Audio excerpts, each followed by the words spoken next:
Up with KREM begins now. 6 o'clock here on your Monday. Good morning, everyone. Thanks for joining us here on Up with KREM. I'm Tim Pham.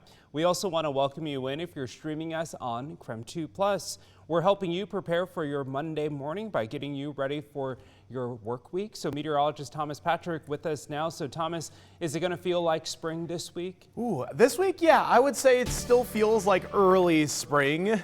Not getting carried away like it was on this Saturday where we got up to 61 degrees. More reeled back into the upper 40s and low 50s this week, but definitely no snow in the forecast. It won't exactly feel winter-like. This morning, not just cloudy, but there's some mist, little bit of patchy fog across the region, so that's what we're just keeping an eye on this morning. Right now, we're at 38 degrees in Spokane. It's 40 on the north side of town, 40 as well in Coeur d'Alene. So these temperatures are not bad whatsoever, well above the freezing mark. But that low cloud cover certainly materializing as either mist or fog as you see these slightly lower visibilities between Spokane and Deer Park, though it does look like it's going to be some of the higher elevations of the county, at least as we're observing right now.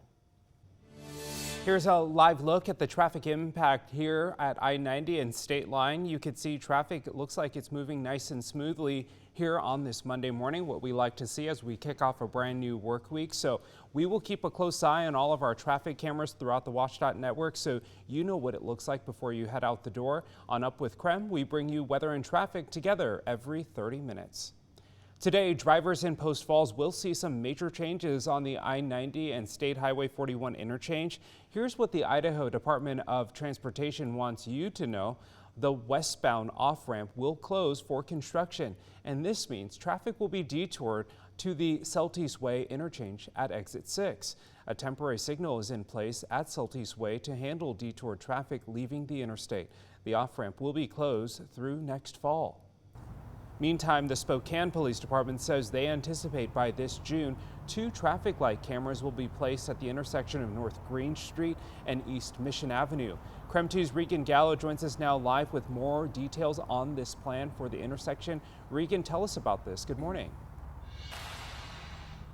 Good morning, Tim. I'm standing right in front of that intersection right now as we speak, and we are told by Spokane Police Department out of the 240 signalized intersections throughout the city that this one right behind me is in the top 10 in the past several years due to the amount of collisions.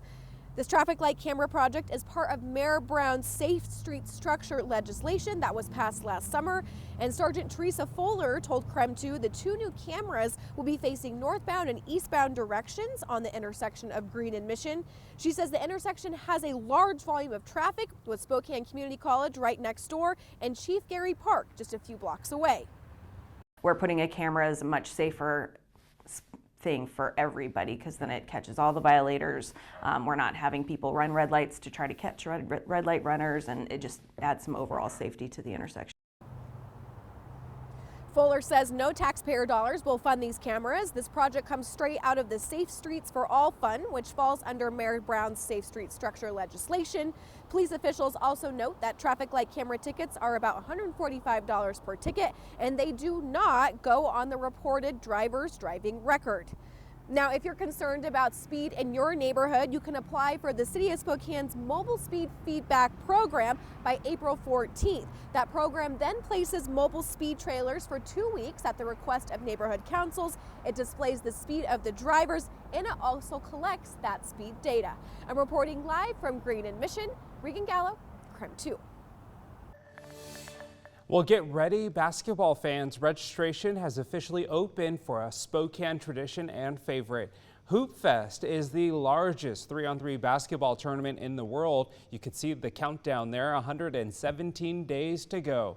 The event will return to Spokane on June 28th. For more information on registering your team, go to SpokaneHoopfest.org.